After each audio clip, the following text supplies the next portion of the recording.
have you ever wondered if the history you learn in school was, well, the whole truth? Today, we're going to dive into a pretty radical idea that the stories we tell about our past are often deliberately designed. And if we can understand that, we just might have the power to design a much better future. So let's get right into it. So let's just start with this question right up front, because it really gets to the heart of it. What if the history you were taught wasn't just a mistake, but a deliberate story? One that was carefully crafted to shape how you see the world both then and now. You know, this isn't some New Age conspiracy theory. The legendary scholar W.E.B. Du Bois was making this exact point more than 80 years ago. He looked at history and said, wait a minute, this isn't just a list of facts. This is a story, and stories can be twisted. And he wasn't just going to talk about it, he set out to prove it. So, where did he look for proof? He zeroed in on a really sensitive time in American history, the period right after the Civil War, called Reconstruction. He argued that the whole country was just so ashamed, the South for losing a war fought over slavery, and the North for, frankly, needing black soldiers to win it, that they decided to just make up a new story instead of dealing with the truth. So how do you prove something that massive? Well, Du Bois did something brilliant. He went right to the source of the story, the actual school textbooks that kids all across America were reading. And what he found was pretty shocking. It was this consistent, nationwide story that was, in his own words, just pure propaganda. So what did this propaganda actually look like? Du Bois broke it down. He found that it all rested on three core pillars, three big fat lies that were systematically taught to an entire generation. And these lies were, brutally simple. Number one, all black people were ignorant. Number two, they were all lazy, dishonest, and wasted money. And number three, because of 1 and 2, they were the single reason for any government failures during that time. And listen, we're not talking about subtle hints here. This was presented as straight-up historical fact. And don't just take my word for it. This is a direct quote from a super popular textbook from back then. Just listen to the language. It's not just wrong, it's totally dehumanizing. It paints this picture of complete and total incompetence based on nothing but race.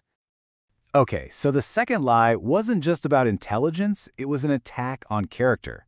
Here's another textbook, and it paints newly freed black citizens as childishly corrupt, just selling their votes and being easily bought off. It's a complete character assassination. In this right here, this is the final nail in the coffin. This quote basically pulls the first two lies together to make one big, ugly conclusion, that black Americans were to blame for a horrible regime of corruption. You see how that narrative works? It completely lets the white South off the hook for any problems during that era. Now you might be thinking, okay, that's awful, but it was a long time ago. But for Du Bois, this was way more than just bad history. He argued that this propaganda had serious, long-lasting consequences that were still shaping the world he lived in, and you could argue the one we live in today. So why does this matter so much? Because according to Du Bois, this lie, this designed story, wasn't just in textbooks.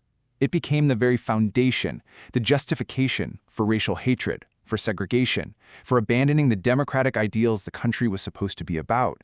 They literally created a myth so they could build a new, ugly reality on top of it.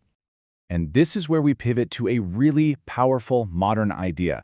Du Bois identified a problem of design, a history deliberately built to be pleasant. Well, fast forward a few decades, and you have educator Caroline Hill who offers the perfect response. If racism and inequity are products of design, then guess what? They can be redesigned. Okay, so if the problem was designed, how in the world do we start to redesign it? This is where Caroline Hill's framework, which is called equityXdesign, gives us a roadmap. It's a whole way of thinking that's meant to tackle these exact kinds of huge systemic problems that Du Bois was talking about. And it all starts with us, with you and me, with what Hill calls the private body. That's our physical self. The idea is that these big issues, like racism, aren't just abstract ideas floating around out there. They have a real physical impact. They create stress and trauma that we literally hold in our bones and muscles. So, from our own private body, she asks us to zoom out to the public body. Now, this is a pretty radical idea. It's the concept that we are all part of one single interconnected network. Think about it.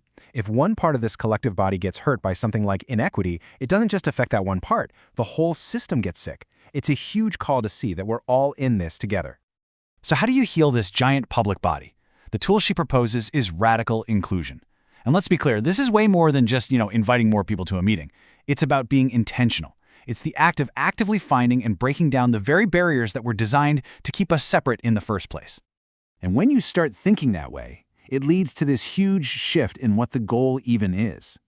We're not just trying to fix a system or hit some diversity quota. No, the real work is to start designing things, processes, organizations, relationships that actively heal the damage that's been done.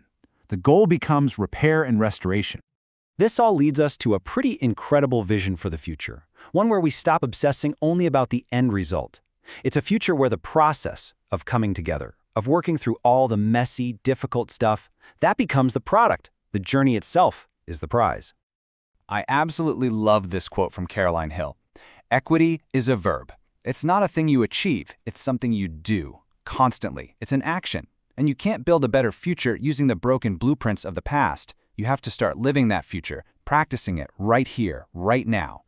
And really, this is the most important takeaway of all. If all this bad stuff, the propaganda, the inequity, was the result of design, then that means we have the power to be designers too.